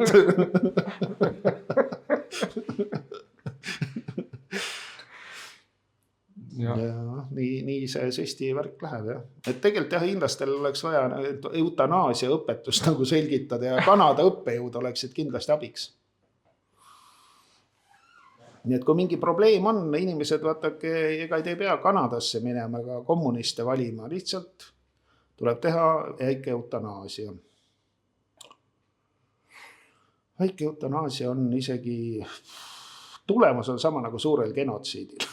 Siis iga üks ise eutanaasia ära teeb, siis ei saagi genotsiidi teha üldse. See on genotsiidi vastane võitlus. Mina arvan, et see on teadlikkuse küsimus ainult. No jah. Kui on ikka kliima ja maailm ja häda ja viletsus. Selgitustööd on rohkem vaja, küll siis inimesed hakkavad rohkem sellest lugu ka pidama. Ja nagu meil on Postimehega probleem näiteks. Minul ei ole, sest ma ei loe Postimeest eriti, aga need, kes iga päev loevad, iga päev on probleem. Mina arvan küll, et seal on ainult eutanaasia aitab selle. Kõigepealt tuleb nendele selgeks teha, et seal sedasi need, et 99% inimesed, et nendel on ka jalaseen, ja siis on nagu soovitus. Jalaseen ja veel Postimees lisaks selle välja kannatamatu olukord. Ja siis tuleb see, nagu see, et jalaseene vastu on lihtne vahend, see on jalaseene vaktsiin. Tuleb seda manustada, siis on korras. Ja rohkem manustada. Kui esimene kord ei aita, teine suutsakas veel. Aga praegu peab ise maksma, aga kui kallis see ikka olla saab? No ei saa ju, tahad ju jalaseenest lahti saada. Teine asi, ega eutanaasia ei ole kunagi odav olnud. Tahad jalaseenest lahti saada, tahad? Muidugi. Muidugi. Naistele võib veel öelda sedasi mingit tselluliidiga vastane vaktsiin või midagi sellist. Müüb samamoodi. Ja võiks olla ka vaesuse vastane vaktsiin. Vaeseid on palju siginenud viimasel ajal ja vaestel ongi palju probleeme. Mina üldse ei imesta, kui ka Eesti Vabariigi valitsus hakkab varsti vaestele pakkuma eutanaasiat. Kas see oli Ameerika? See ei olnud minu eest Kanada tüüp. See oligi mingi, ta oli siukene 5-60 mees ja tal oli mingi haigus, ravimatu haigus, või raske haigus, ühesõnaga oli pekkis täiesti. Ja tal ei olnud tööd ka ja ta oli sellises olukorras, et ta ei saanud maksta oma seda eluaseme mingit värki, et ta tõsteti kohe nagu või tõsteti või oli juba tõstetud tänavale. Ja siis temast oli tehtud selline reklaamiklipp, kus ta siis kiitis eutanaasiat, et tänavale minek ja elada ei ole kuskil ja haige olen ka ja tõesti, mina väga kiidan seda eutanaasia asja, minul hakkab kohe parem, kui suts ära tehakse. No mis sa teed, siis ei ole ju kuskil elada ja paha on olla. Ja see ikka oli selline täitsa tõsine. Ma arvan, et selliste reklaamidega Kanadas ongi saadud nii kaugele, et iga, siis on 20 surm siis. 5% surmatulust. Hiinlastele sellega oli nagu maha müüa selle ideega, et siis nagu saaks selle kommunismi maha müüa. Saaks maakera tasakaalu. Hiinlastele saab kõik maha müüa. Kui nad kommunismi ära ostsid, küll nad ostavad eutanaasia ka ära. Ja vaata, ega nad ei ole nagu kommunismist loobunud, nad kangekaelsed. Kui korra saaks selle eutanaasia seal nagu käima tõmmata, nad jäävadki seda kütma sinna. Ega neil ei ole nii nagu meil, et me vaatasime, et see punane värk on nagu vastik enam nagu ei taha. Ei, nemad annavad tuld täiega. Nendele tuleb kuidagi jalaseen sokutada. No jah. Lihtsalt öelda, lihtsalt kirjutada lehes, et kõigil on jalaseen. Ja et see on selline asümptomaatiline jalaseen. Et see nagu, isegi kui jalgu ei ole, siis see on ikka olemas. See on asümptomaatiline jalaneutraalne seen. Ainult eutanaasia aitab. Usuvad, kindlalt usuvad. Selline ütleb hästi peale. Postimees räägib, kõik räägivad. Kõik räägib ära, jah. Teadlane ütles. Nii, aga see oli küll hea. See on jah, selline mure. Meil on nagu selle hiinlaste vee probleemile lahendus olemas. Jah, jalaseen on. Oleks mõni tuttav hiinlane, ma teeks talle kohe asja selgeks. Enam ei ole hiinlastega kokkupuutumist olnud kaua. Aga see sama, et meil see, ütleme, alustasime sellest, et meil on nagu mure ikkagi Eesti tuleviku pärast, ja kui me oleme alati rääkinud. No kui maakera läheb viltu, siis on ju hiinlaste pärast veel, siis on selge, et Eesti on läbi omadega. No muidugi on läbi. Isegi kui Postimees ei seleta, mis juhtub, kui maakera on viltu. Siis on 80 senti. Aga võib-olla ta kunagi oli mitte 80 senti, vaid oli 6 kilomeetrit viltu. 80 sentimeetrit päiksele lähemal ja sellega pärast ongi. No vaata, maakera on nii väike, et seal 80 senti muudab ikkagi väga palju. Ja. Aga no, et kui meil on olnud siin saadetes üks rubriik kogu aeg nagu see ajarännak, et me oleme nagu rännanud nagu minevikku. Parematesse aegadesse. Minevikku, aga siin on sedasi, et proovime nagu seekord tulevikku rännata. Ja. Aga nagu Orwellgi on öelnud sedasi, et kes kontrollib minevikku, see kontrollib olevikku ja see, kes kontrollib olevikku, see kontrollib ka tulevikku. Nii et me oleme nagu selle mineviku kontrolli oleme hästi kontrolli alla saanud, siis lähme siit edasi. Ja see mure on Eesti rahva pärast sellepärast, et kui me siin nüüd vaatame, et see tuli mulle postkasti, tuli selline brošüür, et Rail Baltic Raplamaal. Ja siis siin räägib nagu sellest, siin on üks firma, kes on siin mingi ettevõtte Verston. Ja seal tagumisel küljel on logo ka, selle ettevõtte logo on. Ja nad on usinalt, neid viadukte seal on ehitanud, ja nemad kirjutavad siin nagu valgustavad, et mis viaduktid, et nad ongi enne tähtaegselt nagu valmis saanud. Raudteed ei ole, aga viaduktid on. Aluviadukt on peagi valmis, siis on valmis, aga siis on üks viadukt jääb kevadet ootama. Aga siis on sedasi, aga siis murelikuks teeb hoopis üks teine viadukt, mille ehitus on on peatunud ja kui varem oli, seal pidi saama valmis 2025 aastal. Kuidas nii peatus? Sigadus. Just nimelt sigadus. Siin ma nüüd tahangi arutama hakata, et miks nüüd ikkagi, miks me peame murelikud olema. Ja see on nüüd just see, mis nagu Rapast Märemaa poole läheb, et pidi 2025 valmis saama. Nüüd on seal silt väljas, et ütleme 2000 november 2026. Nii. Ja kui nüüd me laskume nagu nendesse vandenõuteooriatesse ära, et kas vandenõuteooriatikud kogu aeg väidavad, et see Rail Baltic, et see on nagu mõeldud nagu siis selle fosforiidi veoks. Ja sõjamasinate veoks ka, aga see ei ole vandenõuteooria, see on õige. Aga nüüd on sedasi, sõjamasinaid, neid saab ka teistmoodi. Nüüd on kaks võimalust. Vaata, need fosforiidi proovid, et need, kui keegi taha neid uurida võtta. Ei taha. Et siis kas siis seda on nagu silmaga näha, et seda fosforiiti on liiga vähe. Kui on silmaga näha, et see kaevandus lastakse õhku koos kõige muuga. Ja siis on see, et ütleme, keegi ei ole nõus nüüd enam raha panustama, kui näeb, et siit nagu fosforiiti ikkagi ei saa. Või siis on teine võimalus on see jälle, või on siis jälle sõda on liiga lähedal. Ma arvan, et seda fosforiiti ju Eesti ajal ju tarvitati. Seda fosforiidi jahu pandi põldude peale, mingi abidast kindlasti oli, ta oli väeti seest. Et ma ei usu, et need eestlased nagu nii lollid olid, et nad tõesti mõttetud mulda põllule kandsid, mis midagi juurde. Selle ma arutasime läbi, põhimõtteliselt see fosforiit on põhimõtteliselt nagu see nagu naurul tuli välja, ta on põhimõtteliselt nagu linnusitt. Seda linnusitt ikka veetakse ka põldude peale. Aga kas seda fosforiit lihtsalt, et tema see kontsentratsioon on liiga väike, et selle pärast teda nüüd on... Võib-olla ta ei sobi sõjatööstusele, ei saa teha seda valget fosforit, millega nagu läbi betooni põletada. Jah, võib-olla seda ei saa teha. Ja tänu sellele nüüd on see, et nagu välisrahastus on peatunud, sest raha puudust kui sellist ei saa ju olla.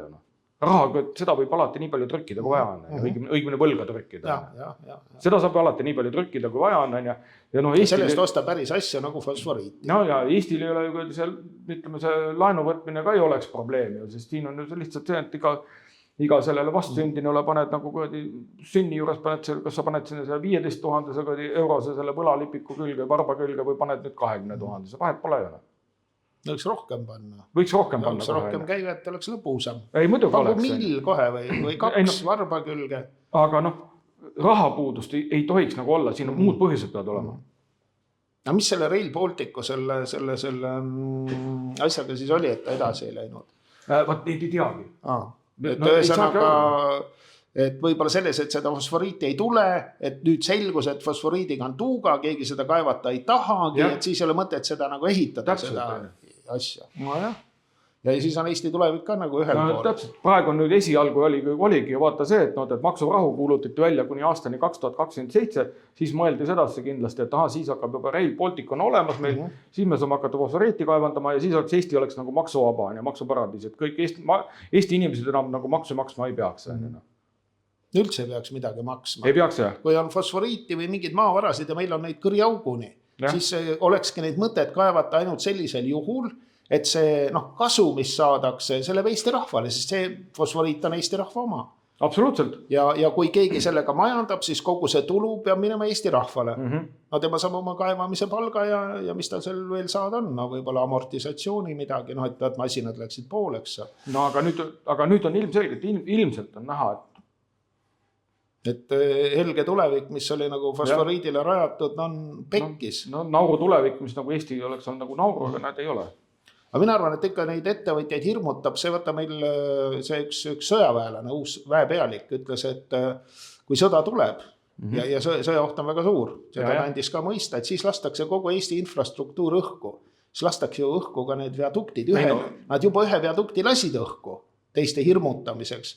Oleks mina viadukti ehitaja, siis mul sõjardid lasevad nii kuni õhku, mida ma ehitan, mis ma lolli mängin siin. Raudteed ei ole, okei, ma tean vähemalt ilusad ja viadukti on nagu tore vaadata. Lasevad ju selle õhku ka veel. Ei ei ole normaalne.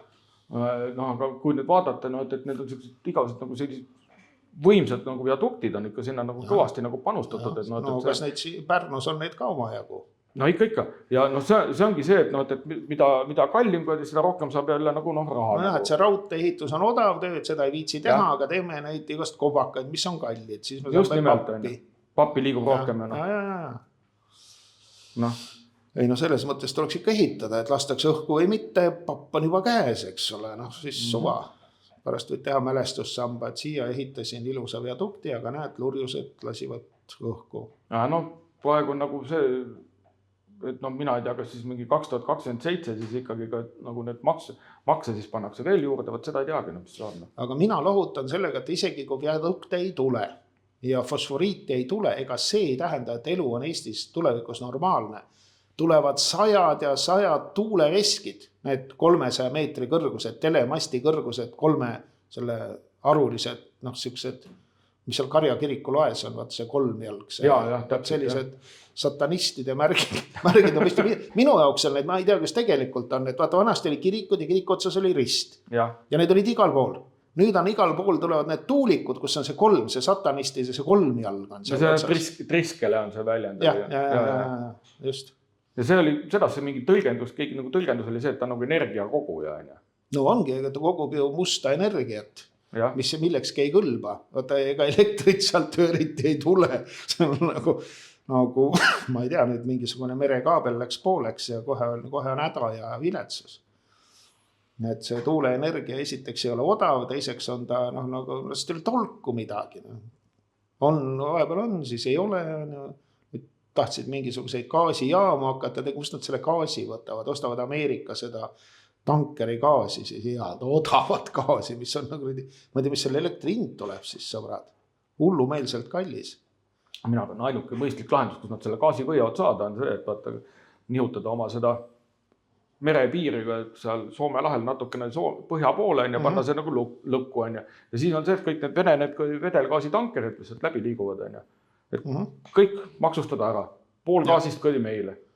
No isegi mitte poolt, nii palju kui meil vaja on, ega seda poolt vaja ei ole, seda nii palju, seda gaasi ei ole kuskile panna, selle poolega hakka jantima, siis hakka seda müüma nagu narr. Võtad nii palju kui vaja on ja kõik.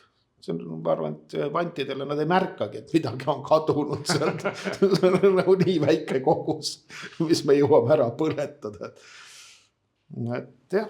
See oli viga, oleks ju võinud Soomega kokku lükata. Rahvusvahelise seaduse järgi oleks võinud selle meie merepiiri lükata Soome piiriga kokku, aga need kange inimarmastus tuli peale ja tehti vantidele kingitus. Aga need tuleb välja, et vantid on sattunud ebasoosingusse ja oleks tulnud neil ikka omal ajal kõrvu rullida korralikult. Aga nüüd vist enam lükata ei saa, ma ei tea, kuidas see seaduse järgi on. Kehtestasime siia, see on meie piir, tahame lükkame edasi, tahame tõmbame tagasi. Minu meelest võiks ju hakata praegu ka lükkama. Viimane aeg, see on meie meri, aga polge vait. Sõitke oma merel.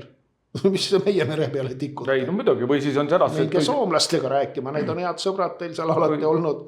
Või siis mineeriks selle vaba ala ära lihtsalt. Nad peavad kas siis läbi meie vee sõitma või läbi soomlaste vee. Ma ei tea, kuidas see mineerimine on. Jalaväemiinid on keelatud, aga mere omad vist ei ole. ei vist ei ole, ma ei tea. Siis võiks muidugi mineerida. Praegu on ju sõjaaeg, me peame ennast kaitsma. No muidugi. Me peame saama kontrollida, mis meil seal perel toimub. Miinid jäävad ju Soomest ida pool. Siis on kõigile selge, et see kaitsevad seal vist asja, nagu on vaja. Ei, väga hea. Jah, saime selle Eesti tuleviku... Tulevik on tuulikud ja igasugused haigused, mis tuulikutest tulevad ja muud hädad. Et see tuulikuvärk on ikkagi tõsine, et kui nüüd ei õnnestu sellele jamale nagu piiri panna, siis põhimõtteliselt Eestis enam elada ei ole võimalik. Et see mingit tulevikku siis enam ei ole, siis on ainult invaliidid on seal, kellele tuleks teha eutanaasia. Aga kuhu see invaliid läheb, võtta sul on, ütleme, et mul on talu juures need veskid, ma saan ära tulla natuke kaugemale, on natuke parem. Aga kui nad on igal pool, siis ei olegi kuskile minna, ainult sinna Setomaale, kuhu Jürgen Ligi oma onni ehitas. Kui sa paned meretuulikud, siis sa ei pääse enam kuskilt. No ja mõned riigid ei luba neid panna neid meretuulikuid rannale lähemale, kui ma ei tea, 90-100 kilti, teine luba 50 kilti. Meil pannakse maa peale, sul ja mingitsugust kuradi raha makstakse siis, kui on 3 kilomeetrit. Ma arvan, et seal 20 kilomeetrit teeb vigaseks. Ja. No keegi on uurinud ka neid õieti, keegi ei tea nendest midagi, aga muudkui tõmmatakse käima vurinal.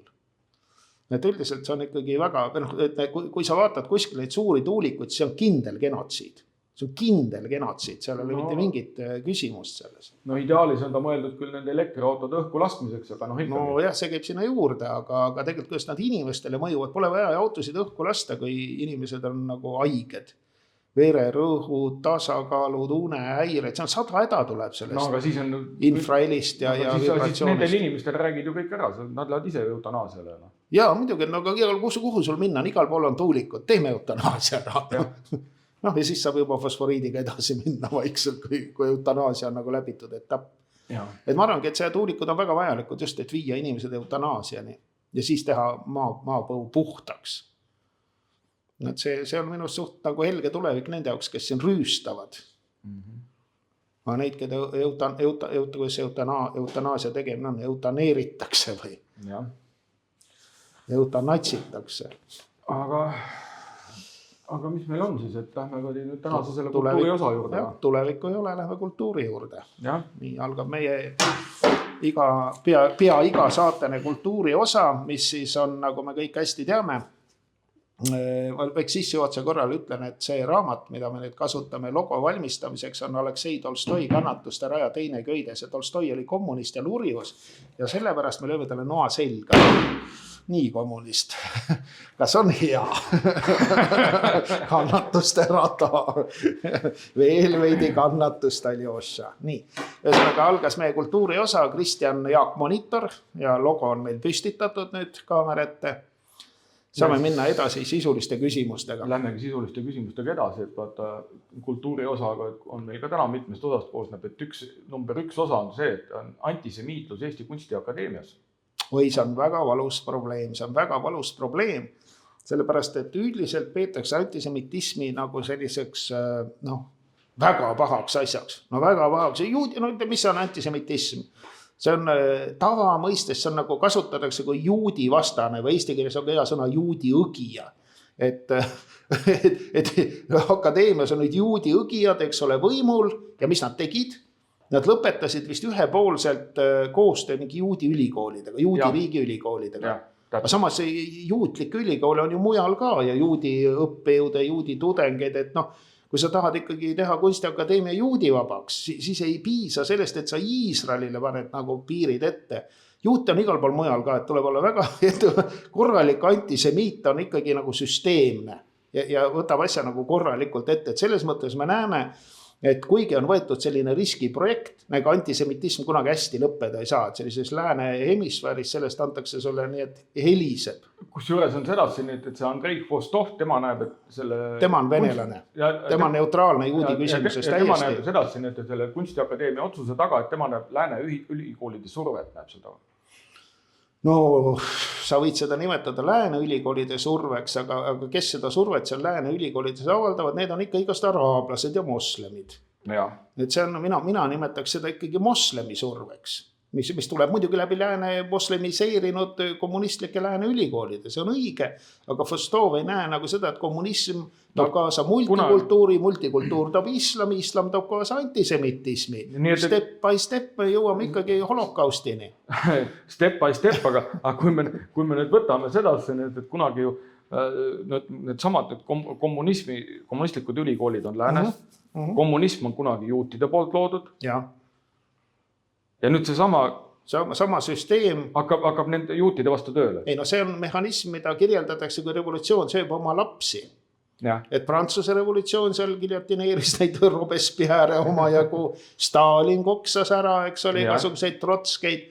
Ja nüüd oleme siis jõudnud selline, et selline juudi kommunism on jõudnud siis juudi õgimiskommunismi etappi. Väga piinlik. Kommunistid te ikka mõelge, mis te teete. See ei ole ilus. Te peaks tänulikud olema juutidele. Teil kommunistidel poleks mitte midagi teha, kui juudid poleks seda head asja välja mõelnud, mis teile leiba annab.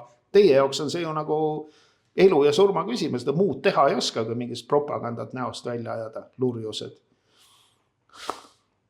Et ise endale õõnestate jalgealust praegu. Araablased hakkavad teid naftarahaga üleval pidama. Vaat siin sama see meie see üks mingi juudi teadlane, kes see on see Šebjov, mis ta on see? Neid Šebjov on mitu vist ise. Et tema siis ütles, et muret teebki täielik ajaloo tundmatus. Tõesti õige. Šebjovil õigus. Kui ei tunne ajalugu, siis ära hakka üldse kunstiakadeemiat pidama. Sest kasvata kurke, viksikingi, teeme jõukohaseid asju, sellest ei tule nii palju kahju. Või siis ära kuulaga nende lääne ülikoolidega asju, küsi siin Eestis kellegi. Mis sul sealt lääne ülikoolist õppida on lollakas? Tee mingi väike, mingi järelepäring kuhugi. Aafrikas on korralikud ülikoolid, õpi seal. Moskvas on ka Lumumba nimeline ülikool. Ka neegreid täis. Aga tee sinna järelpäring sinna, mõtleme sinna kultuuriministeeriumisse, sa saad täpselt teada, kuidas peab ja õige. Üldse see on nagu, tegelikult on see ju välisministeeriumi haldusala välissuhtlus. Aga muidugi kui Tsahkna oli meil vist oligi palestiinlane. Tema on Palestiina küsimus. On Palestiina kodakondsus tundub olevat. Aga ta võiks endale võtta, mina kui Palestiina kodanik Tsahkna, kindlasti antakse talle, Hamas annab talle kõik, mis ta tahab, ta on nii tubli. Absoluutselt. Aga üldiselt on tegelikult see asi natuke edasi ka liikunud, et ilmselt mingi surve on kuskilt ülevalt poolt. Juudid lasti ülikooli tagasi. Et kunstiakadeemia moodustab ikkagi töörühma selle Iisraeli koostöö arutamiseks. Mida seal arutada, kui koostöö on katkestada, asi on otsustatud. See tuleb taastada tuleb, See on umbes nii, et sakslased siis lasid juudid läbi gaasikambrist, kutsusid kokku selle, mis ta oli kolleegium, et arutleme nüüd seda asja. Mis enam arutada, asi on ära tehtud. Antisemitism on kehtestatud, juudid on represseeritud, rahvustunnuse alusel, põhiseadus ette näeb. Aga siis on kõige parem selle asja iseloomustamiseks on see, et Eesti juudi kogukonna esinaise nagu välja ütlemine, et loodame, et olukord leiab lahenduse. Lõpliku lahenduse. Ma loodan, kunstiülikool leiab lõpliku lahenduse. Oleks küll hea, ammu tuleks. Kunstiülikool kujutab endast iga päevaga järjest suuremat probleemi. Ütleme, et see on ju nüüd, see ei ole väga värske uudis. Aga mis on värskem uudis? Mis toimus aastavahetusel Eesti televisioonis? Kunstiakadeemia perverdid panid seal ringi naise riietes, tuntud homoseksuaalide geniaalsel juhtimisel. Täiesti haige.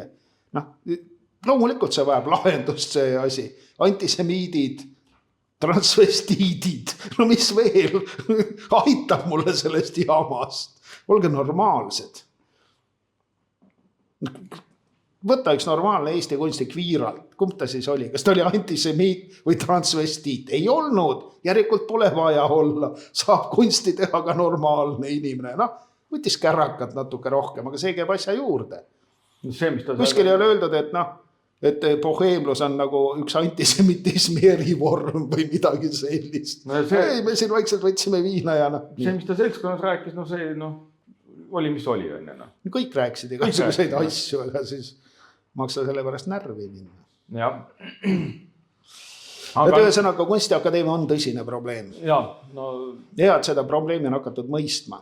Ja tegelikult ka, ja mitte ainult niimoodi, et vingub ainult juudi seltsi esinaine või midagi sellist, väga mitmekülgselt antakse tuld, et noh, võib öelda, et peaaegu kõiki ühiskonnas nagu häirib kunstiakadeemia sügav väärastumine, nii seksuaalne kui moraalne väärastumine. No üks võib teiseni, loomulikult.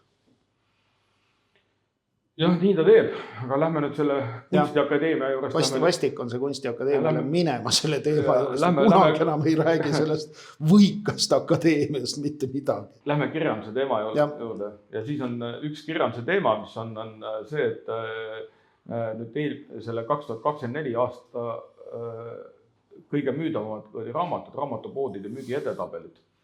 Ja see on ju hea uudis, et keegi ostab veel raamatuid. Mina arvasin, et enam üldse midagi osteta. Selgub, et ostetakse, eksisin. Nii, aga tuleb välja sedasi, et kahe nagu raamatupoega oli nagu need näitavad sedasi, et kõige müüdavamad raamatud olid Jack Norrisega oli anekdoodid. Nii. Naljakas. Ja siis on sedasi, et siis üks raamatupood näitab, et on sedasi, et see Jüri Liivi rohepesu käsiraamat. No see tundub olevat selge jutt.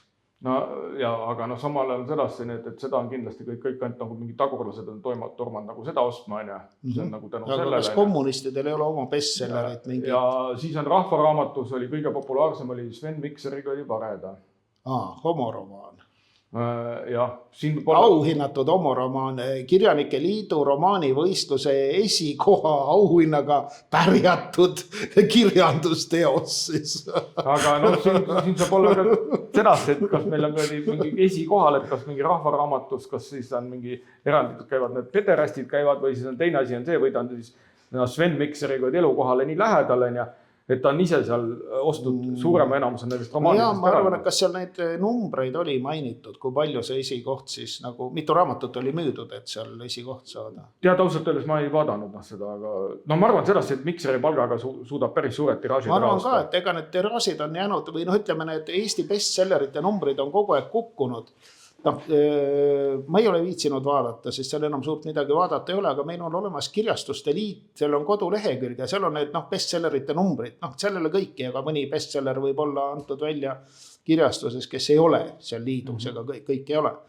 Aga seal kunagi oli see 10 000, vist oli umbes 40 000, seda kukkus alla 20 000, seda kukkus 8 000, ma arvan, et ta praegu on kukkunud, et see kõver läheb ikkagi nagu suht sirgjoones nagu allapoole. Isegi 1000 peal on, ütleme seal, oletame, et see raamat on mingi võib-olla 20 eurot või nii palju. Võib-olla on 30 isegi, kes teab, kogu aeg lähevad kallimaks. Siis ütleme käivet seal mingi 20 kuni 30 000 eurot ja ma arvan, et see ei tohiks mingi Mikseri praeguse palga juures probleem olla. Ei ole midagi, see on tühi esi. Selle tiraaži äraostmine ei ole probleem tema jaoks.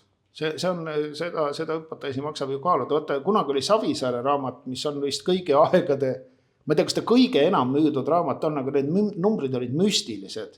Ja seal on ka kahtlane üldse, kas seda ikka müüdi nii palju ära või ei müüdud. No see oli see mingi Kaja Kallasel oli ju, tal oli ju, seal oli, mis see Kaja Kallase raam oli, see minu võitlus oli või ei olnud midagi muud? Ei, ma ei tea.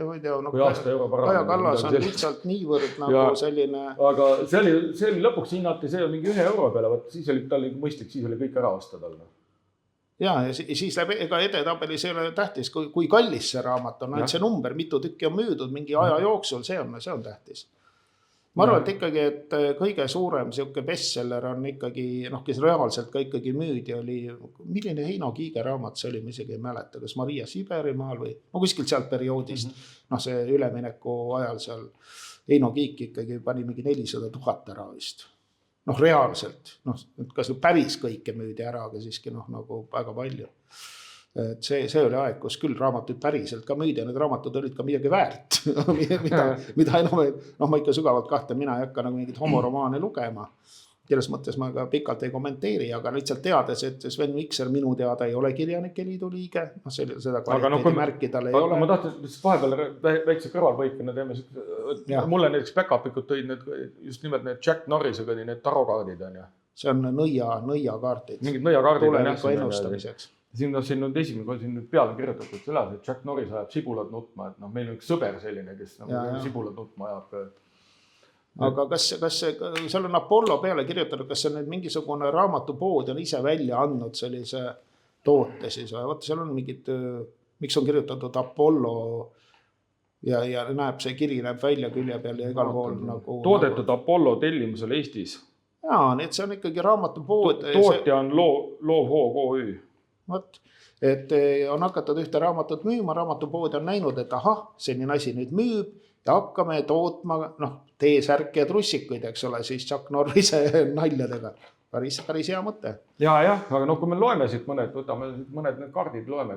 Miks ei antud välja Chuck Norrise elulugu näiteks või mis oleks natuke nagu raamatu moodi, miks oli vaja nõiakaarti? See elulugu ei ole veel otsa saanud, ta ju praegu naist ja elulugu pole ka otsas, ikka raamatud. Ta kirjutab oma elulugu ümber praegu. Näiteks edasi, et Chuck Norris suudab silmad lahti aevastada. See on nagu anekdoot. Oled sa proovinud, ei ole? No ma ei tea, mina ei saa naljast aru praegu. Chuck Norris ei maksa makse, maksud maksavad talle. Okei, ma saan aru, millest jutt vähemalt. Ja Chuck Norris suudab sibulad nutma ajada ja see oli olemas. Okei, see on naljakas. Jah, nii, et tulnukad on olemas, nad lihtsalt peidavad end Chuck Norris eest.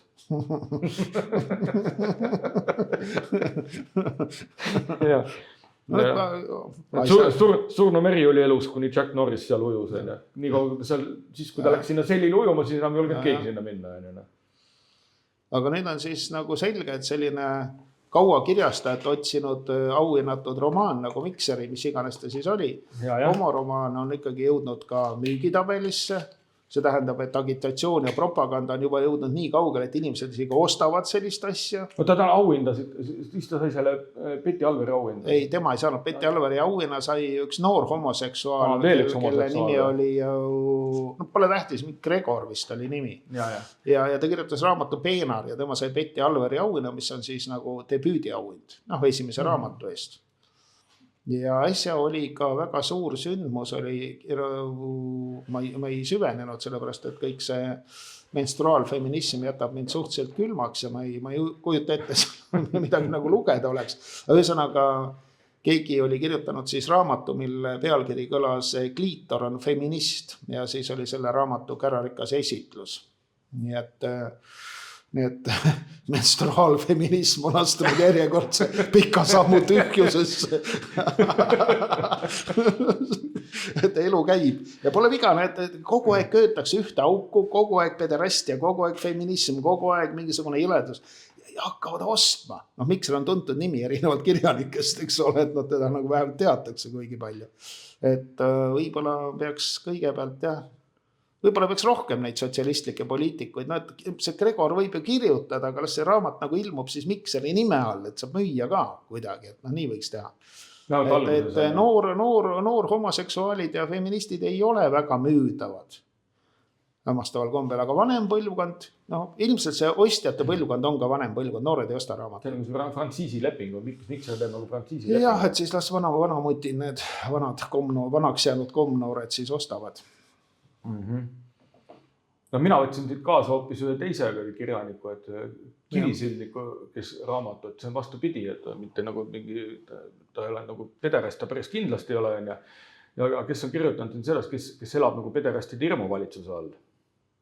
Jah, nii on raamatukaane peal kirjas. Nii on raamatukaane peal on kirjas, jah, see on väga õiges, nii ongi. Nii ongi tegelikult, jah.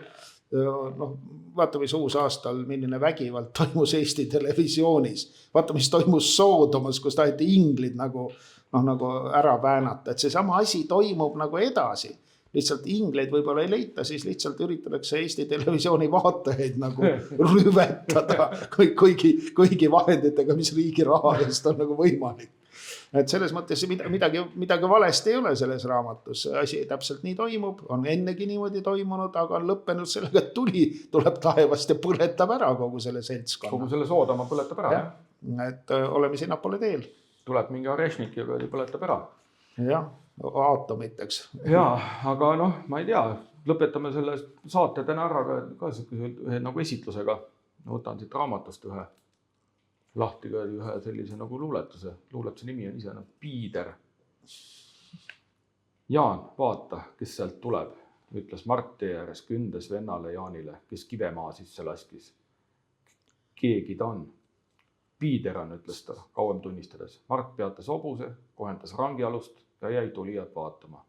Hetero on, parandas Jaan. Mõlemad mehed vahtisid. Hetero jah, aga no piider ta vähemalt ei ole, sahkas Mart. Näed, tal on Kaltsari riided seljas, jope ei maksa 5 eurigi. Kindlalt hetero, parandas Jaan. Nad ootasid, tuli ja jõudis lähemale. Ikkagi oli piider.